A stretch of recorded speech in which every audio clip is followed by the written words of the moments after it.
કેમ છો વિદ્યાર્થી મિત્રો? મજામાં?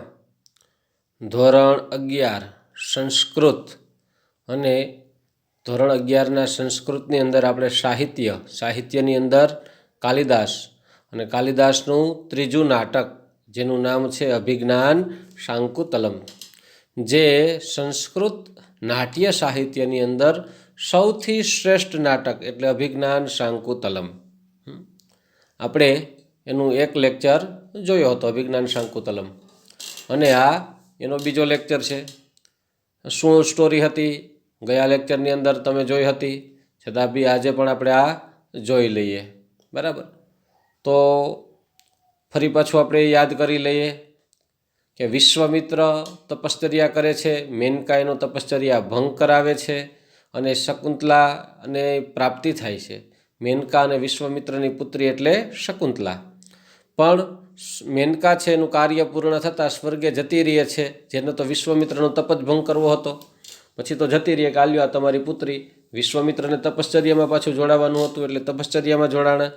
એટલે છેવટે આ દીકરી છે શકુંતલા એ કાણવ ઋષિને સોંપવામાં આવી છે. કાણવ ઋષિ એ શકુંતલાના પાલક પિતા, એટલે એને આપવામાં આવી છે. સમય જતાં શકુંતલા છે એ મોટી થાય છે અને એકવાર કાણવ ઋષિ ગેરહાજર હોય છે ત્યારે શકુંતલાને અતિથિ સત્કારનું કાર્ય સોંપવામાં આવ્યું હોય છે અને હસ્તિનાપુરનો યુવરાજ દુષ્યંત છે આવે છે.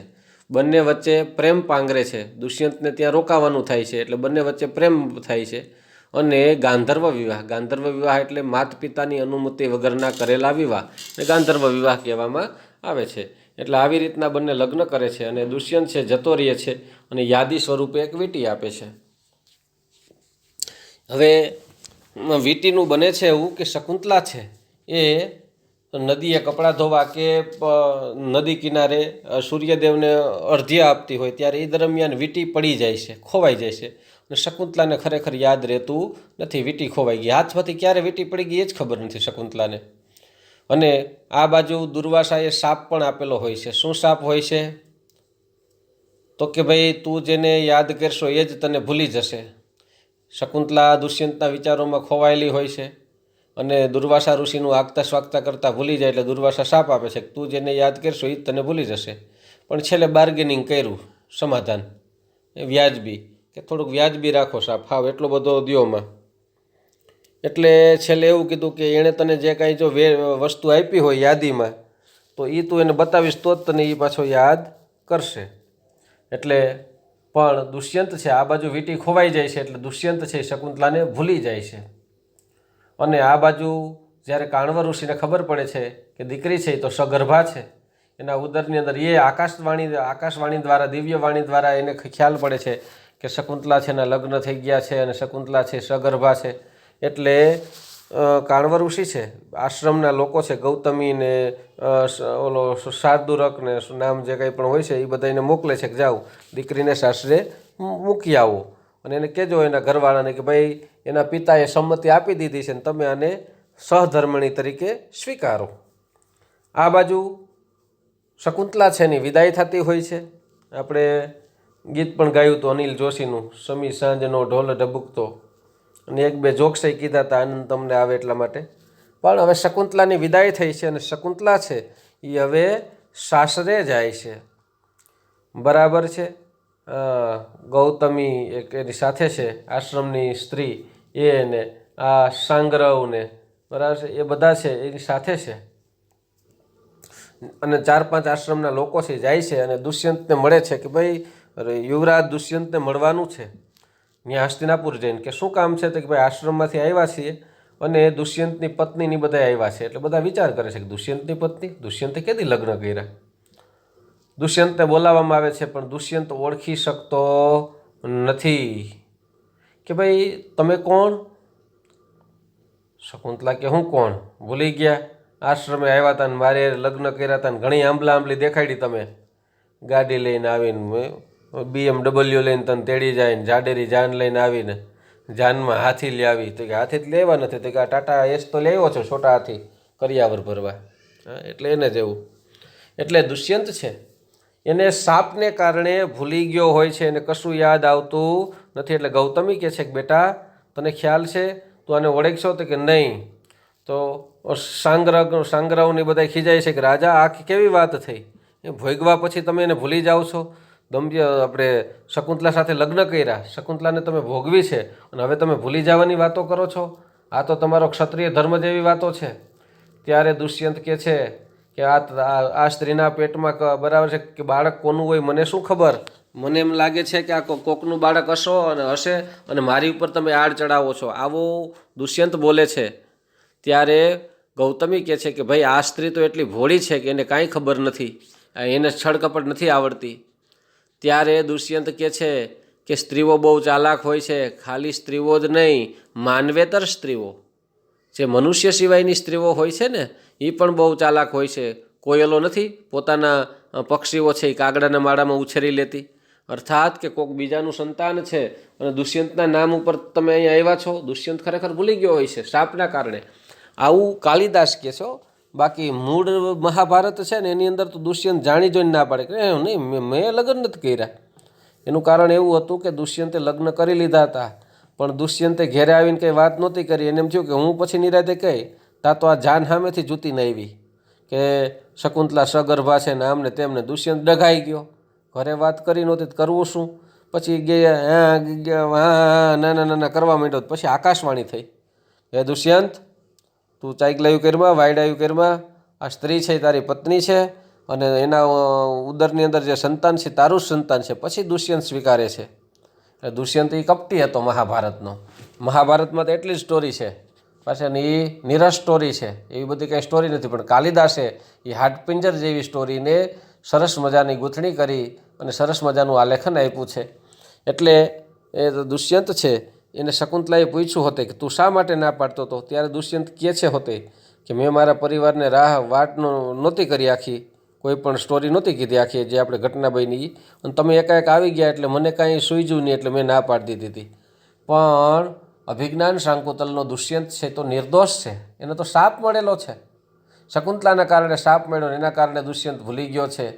ત્યારે ગૌતમી કહે છે કે શકુંતલા, તારો ઘરવાળો તને ભૂલી ગયો છે, બેટા ઓલી વીંટી બતાવ. તા તો શકુંતલા પોતાના આંગળી ઉપર બરાબર જ્યારે વીંટી શોધવા જાય છે તો અરે હાય હાય વીંટી તો પડી ગઈ છે. હવે દુષ્યંત કહે છે કે તમારા બાના બંધ કરો, મેં ક્યારેય લગ્ન નથી કર્યા, મને એવું કંઈ સાંભળતું નથી અને તમે અહીંથી જવા દો. આવી વાત જ્યારે દુષ્યંત કરે ત્યારે બીજા જે રાજના પુરુષો છે એ પણ હાસી ઉડાવે છે કે આ ઋષિડા જો તો ખરા, ધોયડા એવા છે, કોકનું બાળક છે અને અમારા મહારાજના નામ ઉપર ચડાવે છે. મને તો લાગે છે કે એને આ રાજગાદી જોઈએ છે એટલે આ મહારાજને બાળક છે એમ કરી, યુવરાજનું બાળક છે એમ કરીને એ લોકો આક્ષેપ કરે છે.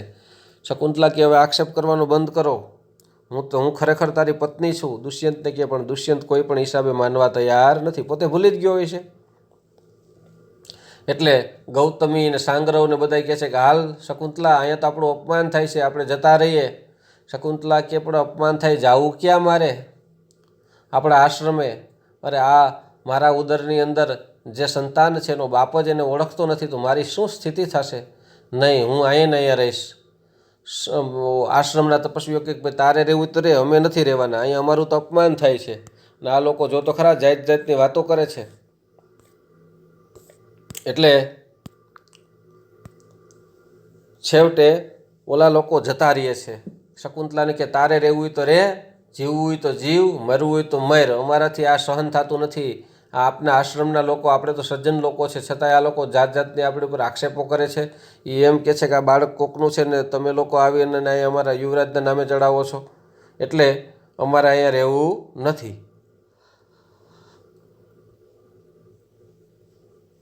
શકુંતલા છે એને ધક્કા મારી અને બહાર કાઢી મૂકવામાં આવે છે, પણ શકુંતલા જાતી નથી.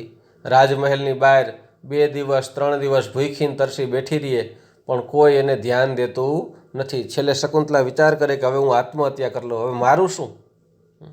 મારો ઘરવાળો મને સ્વીકારવા તૈયાર નથી અને હું પતિ વગરની સગર્ભા, લગ્ન વગરની હું સગર્ભા બની છું, તો લોકો મારી વિશે શું વાત કરશે? આવું જીવવા કરતાં હું મરવા તૈયાર છું. એમ કરીને શકુંતલા છે એ નદીમાં મરવા જતી હોય, યમુના નદીમાં. એની માતા સ્વર્ગમાંથી મેનકા આવે છે ને એને રોકે છે કે બેટા તારે મરવું નથી, તારા ઉદરમાં બાળક છે, તું એનો વિચાર કર. પણ માતા, મારે જીવવું કેમ? એક કામ કર, હાલ હું તને એક નોખી જગ્યાએ લઈ જાઉં છું. અને શકુંતલાને એની માતા મેનકા છે એ ભગવાન મારીચીના આશ્રમમાં લઈ જાય છે. ઋષિ મારીચી એકદમ દિવ્ય આશ્રમ છે. એટલે સ્વર્ગ, પૃથ્વી અને સ્વર્ગની વચ્ચે એ આશ્રમ આવેલો છે. પૃથ્વી અને સ્વર્ગની વચ્ચે આશ્રમ છે. એટલે પાસે પૃથ્વીના છેવાડે એવું કહેવાય છે કે ત્યાં આશ્રમ છે ને ત્યાં લઈ જાય છે. ભગવાન મારીચનો પવિત્ર આશ્રમ, એમાં શકુંતલાને સ્થાન મળે છે. શકુંતલા છે એ ધીમે ધીમે કરતાં એક દિવસો છે એ પસાર કરે છે. સમય જતાં શકુંતલાએ બરાબર શકુંતલાના ઘરે સોનાનો સૂરજ ઉગ્યો અને એક તેજસ્વી બાળકનો, પરાક્રમી બાળકને જન્મ આપ્યો છે. આ બાજુ આ જે શકુંતલાના હાથમાંથી વીંટી પડી ગઈ હતી એ એક માછલી ગળી ગઈ, અને એ માછલી છે એ મછિયારાના હાથમાં આવે છે, અને મછિયારો છે એ માછલીને ચીરે છે તો એમાંથી તો રાજમુદ્રા નીકળે છે. રાજમુદ્રા એટલે એને કોઈ વટાવી ન શકે, કેમ કે રાજાની એ રાજકાજની વસ્તુ છે. એટલે આપણે કેમ અમુક વસ્તુ હોય આપણે એનો ઉપયોગ ન કરી શકીએ, જેમ કે રેલના પાટા હોય, જીબીના વાયર હોય, એને ભંગારમાં આપણે ન દઈ શકીએ.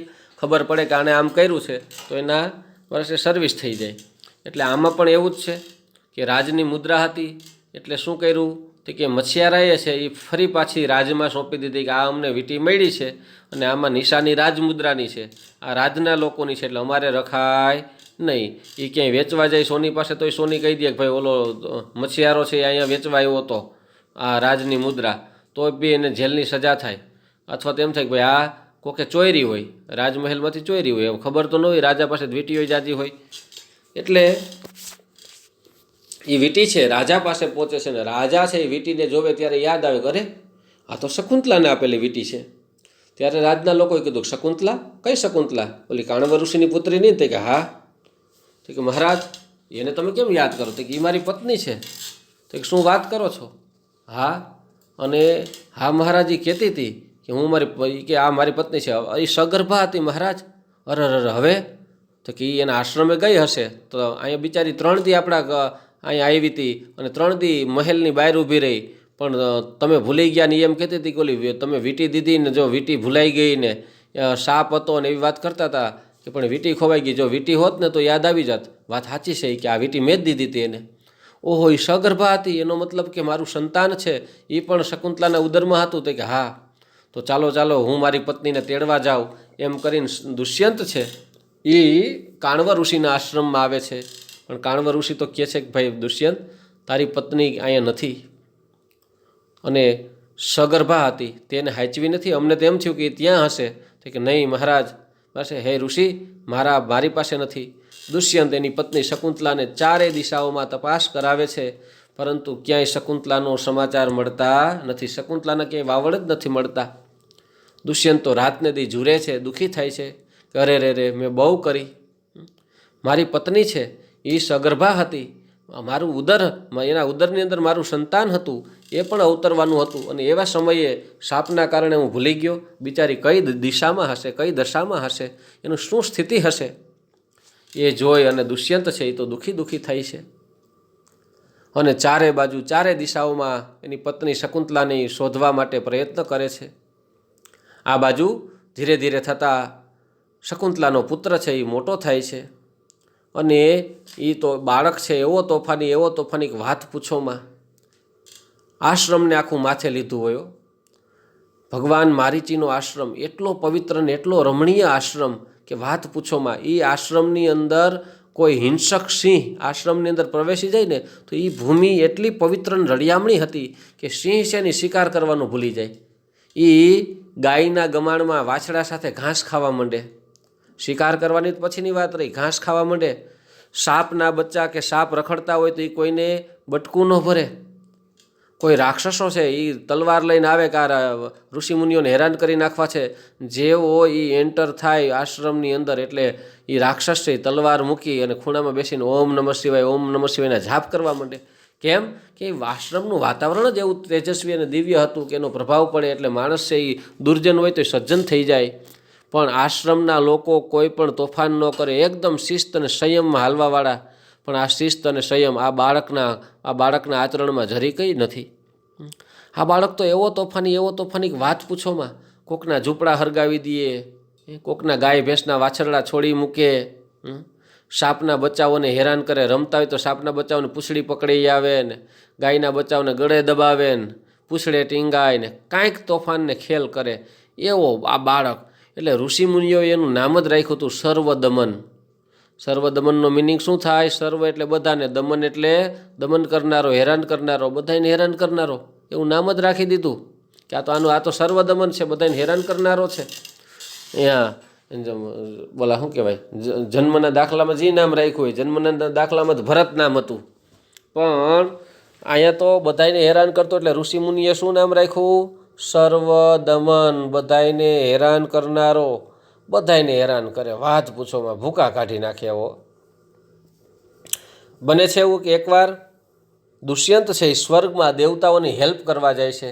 પહેલાંના સમયમાં રાજાઓ અને દેવતાઓ અને દાનવો વચ્ચે યુદ્ધ થતા, ત્યારે દેવતાઓ છે એ પૃથ્વી ઉપરના રાજાઓને બોલાવતા કે હે રાજન, અમને હેલ્પ કરવા આવો.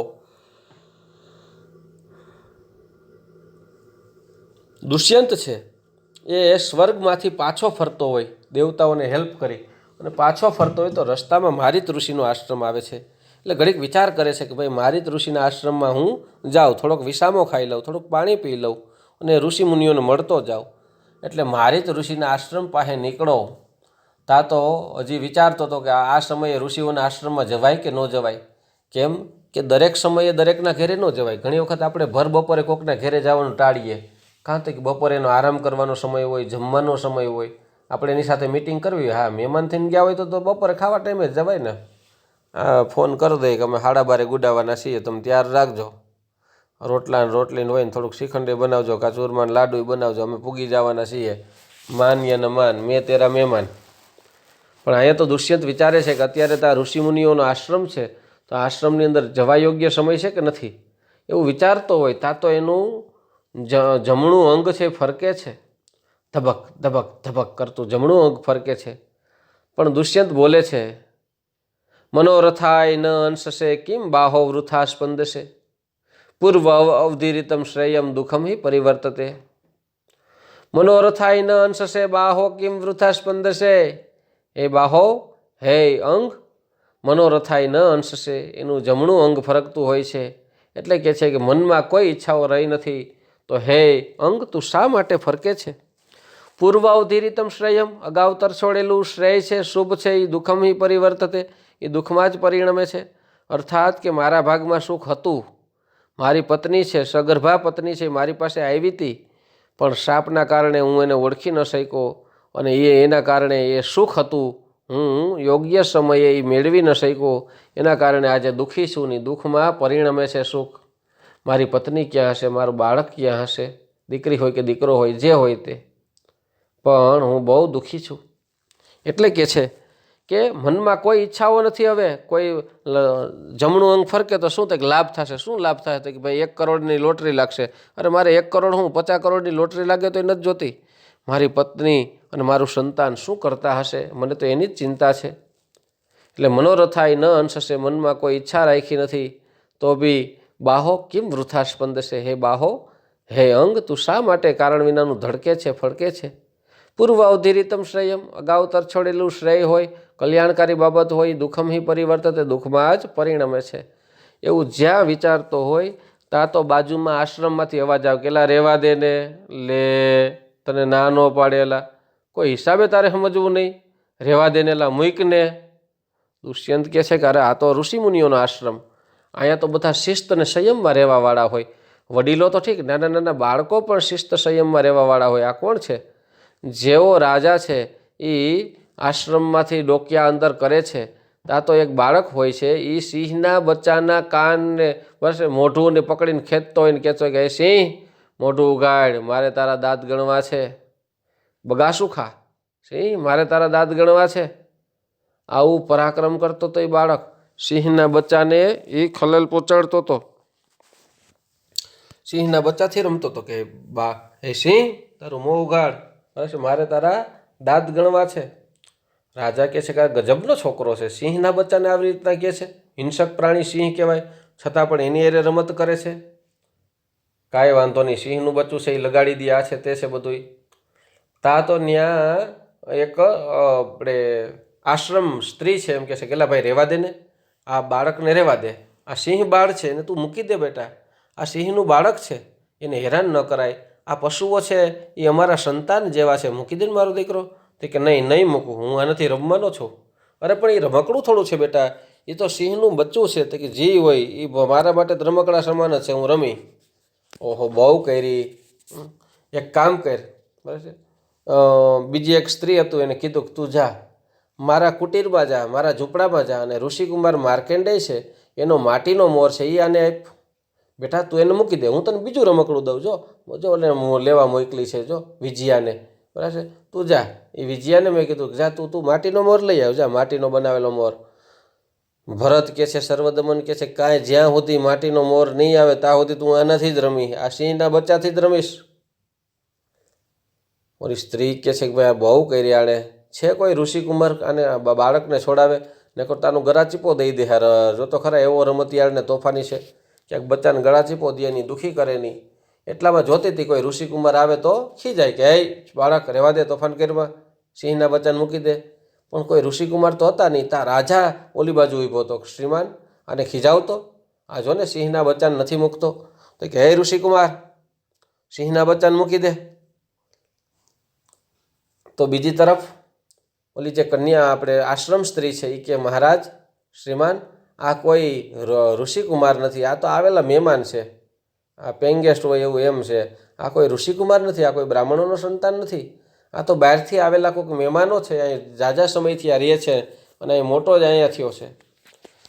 રાજા દુષ્યંત કહે છે કે હા, એ તો જોઈને જ ખબર પડી જાય કે આ ઋષિકુમાર ન હોવો જોઈએ, કેમ કે ઋષિકુમાર છે સ્વભાવને શાંત હોય ને આ તો તોફાની, ઉગ્ર અને પરાક્રમી છે.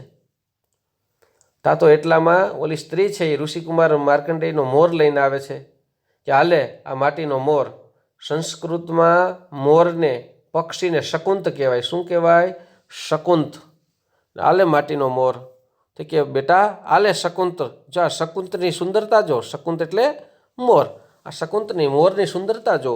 બાળકના કાને જેવો શબ્દ શકુંત સંભળાણો એટલે એની માતાનું યાદ આવી કે ક્યાં છે મારી માતા શકુંતલા. તા તો ઓલી બે સ્ત્રીઓ આશ્રમ કન્યાઓ છે હસવા લાગી કે અરે મૂરખ, અરે માવડિયા, અમે તારી માતાનું નામ નથી લેતા, આ તો શકુંત પક્ષીનું સુંદરતા જો એવું અમે તને કહીએ છીએ બેટા. બરાબર છે? શકુંત, શકુંત એટલે પક્ષી, તું પક્ષીની સુંદરતા જો એવું અમે તને કહીએ છીએ, તારી માતાનું નામ લીધું નથી. જેવું શકુંતનું નામ આવ્યું, બરાબર છે, બાળક તરત બોલી ઉઠ્યો કે શકુંતલા ક્યાં છે મારી માતા.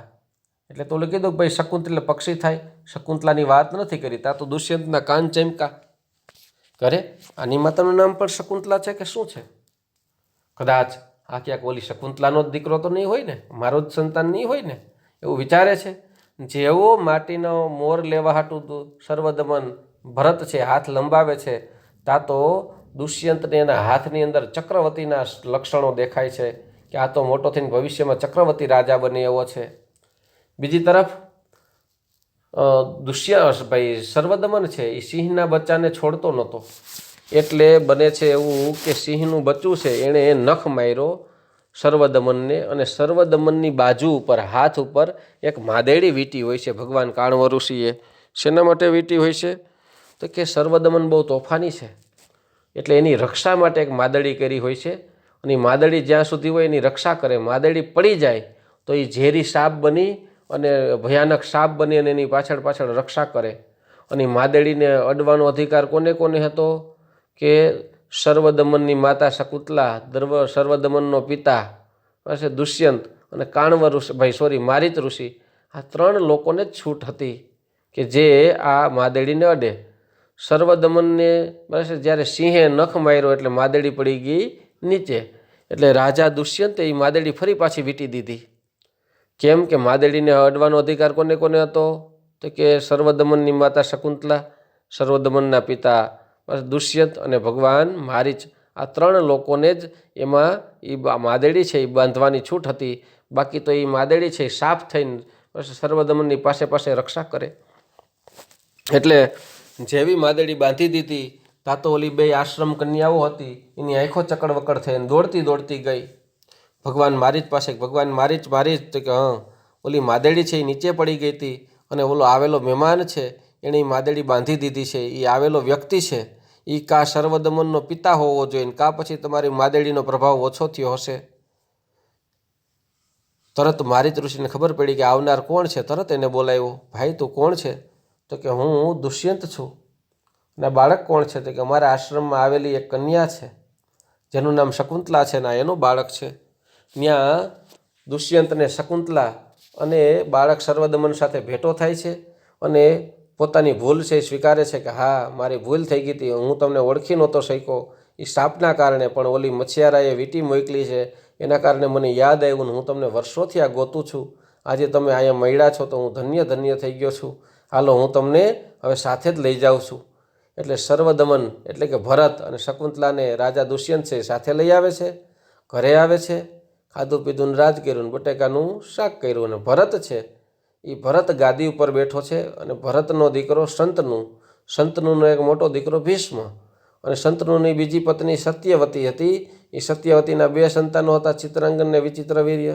અને એના સંતાનો એટલે પાંડુ અને ધૃતરાષ્ટ્ર, જેમાં પાંડુના 5 પાંડવો અને ધૃતરાષ્ટ્રના 100 કૌરવો. બરાબર. એટલે આ હતી પાંડવોના બાપ દાદાની સ્ટોરી. અને જર્મન વિદ્વાન ગેટ છે એ આ નાટક છે માથે લઈ અને નાચ્યો હતો. બહુ મસ્ત નાટક છે. એટલે સંસ્કૃત સાહિત્યમાં ઉત્તમમાં ઉત્તમ નાટક હોય તો કયું છે? અભિજ્ઞાન શાંકુતલમ. અહીં આપણું નાટક પૂરું કરીએ છીએ. બરાબર છે? ઓકે.